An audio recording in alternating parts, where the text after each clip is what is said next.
वकील होने के बावजूद भी आजाद भगत सिंह का केस नहीं लड़े। आज की वीडियो में हम आपको पूरी जानकारी देंगे। बस आप ये वीडियो पूरा देखें, आपको पूरी जानकारी हो जाएगी। भगत सिंह को जब पहली बार 29 मई से 4 जुलाई 1927 के दौरान पुलिस ने गिरफ्तार किया तो उन्होंने लाहौर पुलिस स्टेशन में सवालों का जवाब देते हुए बंबई काउंसिल में 1926 को नूर मोहम्मद द्वारा दिए गए भाषण का हवाला देते, जब तक तुम एक इंसान को पानी पीने देने से भी इनकार करते हो, जब तुम उन्हें स्कूल में भी पढ़ने नहीं देते तो तुम्हें क्या अधिकार है कि अपने लिए अधिक अधिकारों की मांग करो। जब तुम एक इंसान को समान अधिकार देने से भी इनकार करते हो तो तुम अधिक राजनीतिक अधिकार मांगने के कैसे अधिकारी बन गए। जब तुम उन्हें इस तरह पशुओं से भी गया बीता समझोगे तो वह जरूर ही दूसरे धर्मों में शामिल हो जाएंगे जिनमें उन्हें अधिक अधिकार मिलेंगे, जहां उनसे इंसानों जैसा व्यवहार किया जाएगा। फिर यह कहना कि देखो जी, ईसाई और मुसलमान हिंदू कौम को नुकसान पहुंचा रहे हैं, व्यर्थ होगा।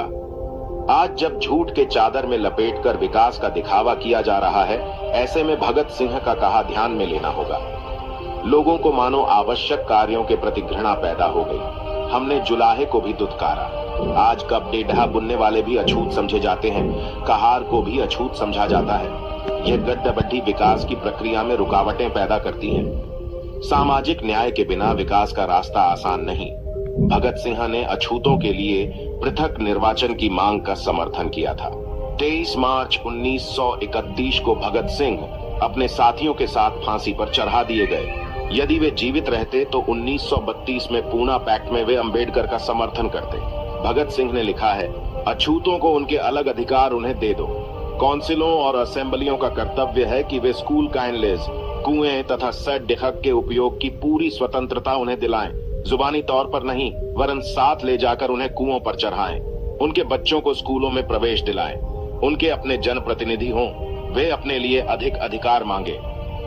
आत्मगौरव बढ़ाने के लिए दी चुनौती, सामाजिक समता की स्थापना के लिए अछूतों को चुनौती देते हुए भगत सिंह कहते हैं कि अछूत कहलाने वाले असली जनसेवकों तथा भाइयों, उठो, अपना इतिहास देखो।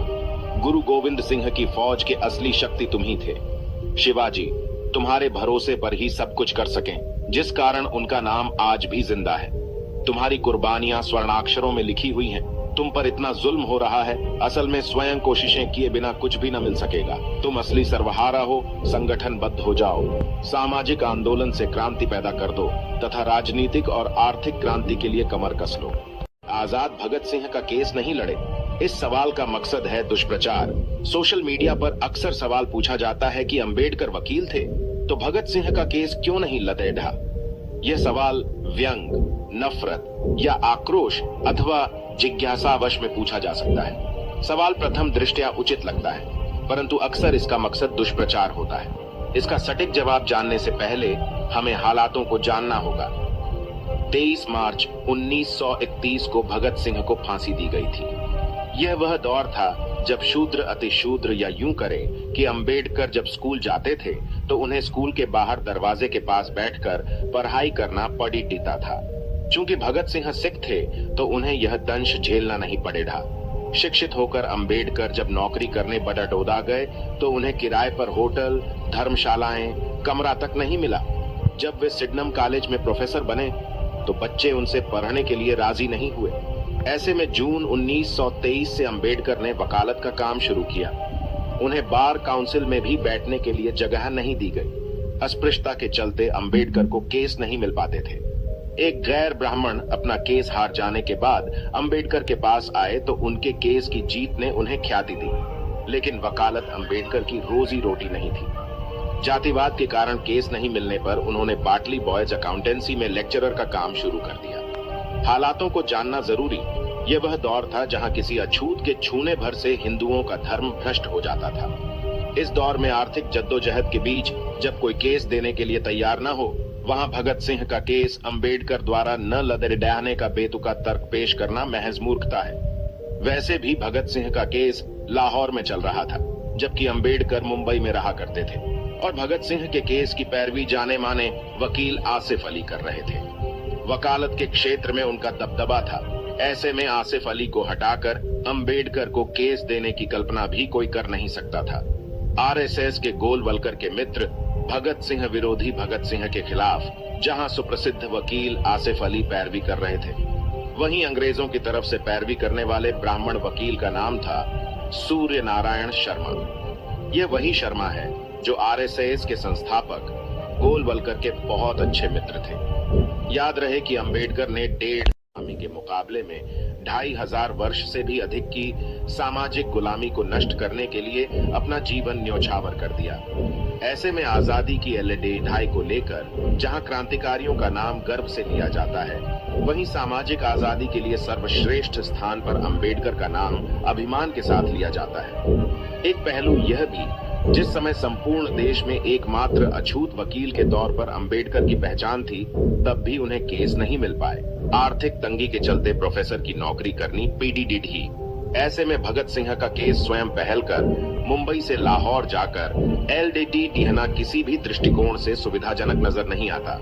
यदि केस LDT डीहना भी चाहे तो मशहूर वकील आसिफ अली से केस वापस लेकर अंबेडकर को सौंपने का कोई तार्किक मुद्दा नजर नहीं आता। एक पहलू यह भी है कि जहां ब्राह्मण वकील अंग्रेजों की पैरवी कर रहे थे, वहां देश में अनेक नामचीन वकील क्या तमाशा देख रहे थे। जबकि वर्ष 2013 में पाकिस्तान के वकील इम्तियाज कुरैशी ने भगत सिंह की केस को दोबारा खुलवाया। इसकी पैरवी अब्दुल रशीद ने की।